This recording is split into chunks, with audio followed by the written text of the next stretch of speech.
Hi உறவுகளே, welcome to my channel. வெங்காயத்தை 1/2 kilo வெங்காயம் நீள நீளமாக நறுக்கிக்கிடணும். நல்லா நீட்டாக நறுக்கிட்டு விரும்பி சாப்பிட்றது வெங்காய பக்கோடா தான். என் பையனுக்கு எங்கள் வீட்டுக்காரக்கெல்லாம் இது ரொம்ப பிடிக்கும். அதனால் நாங்கள் அடிக்கடி இதை தான் செய்வோம்.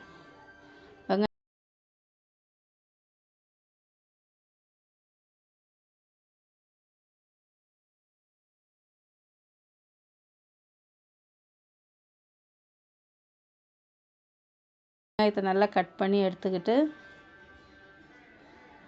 அதில் ஒரு 10 பல் பூண்டை தட்டி போடணும். 10 பல் பூண்டை தட்டி போட்டுட்டு அதுக்கப்புறம் கருவேப்பிலை 2 கொத்து கருவேப்பிலையை போடணும். அப்புறம் கடலை மாவு 1 கப்பு கடலை மாவு, ஒரு சின்ன கப்புக்கு அரிசி மாவு போட்டுட்டு மிளகாய் பொடி 1 ஸ்பூனு,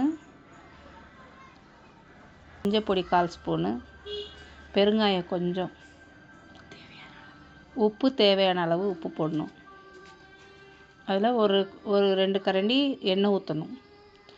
எண்ணெய் ஊற்றி நல்லா மிக்ஸ் பண்ணிக்கிட்டு நல்லா மிக்ஸ் பண்ணணும் உறவுகளே. எவ்வளோ மிக்ஸ் பண்ண முடியுமோ அவ்வளோ மிக்ஸ் பண்ணணும். நல்லா மிக்ஸ் பண்ணிவிட்டு அதிலே தண்ணி விடுற அளவுக்கு மிக்ஸ் பண்ணணும்.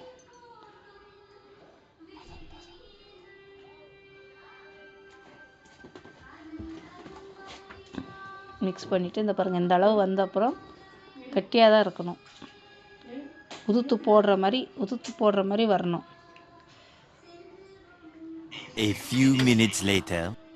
அப்புறம் எண்ணெய் சட்டியில் எண்ணெயை காய வச்சு இப்படி உதுத்து போடணும். கொஞ்சம் கொஞ்சமாக உதுத்து விடணும். உதுத்து விட்டுட்டு ஒரு 10 நிமிஷம் வேக வைக்கணும். நான் எப்படி போடுறேன்னா அப்படியே போடுங்க, அப்போ தான் நல்லா வரும்.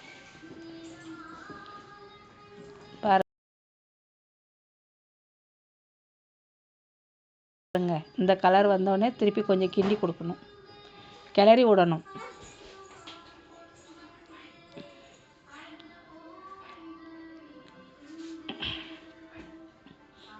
நல்லா கிளறி விட்டுட்டு பொன்னிறம் வந்த உடனே நல்லா பொன்னிறமாக வரணும். அந்த எண்ணெயோட சலசலப்பு நிற்கணும். எண்ணெயோட சலசலப்பு நின்ன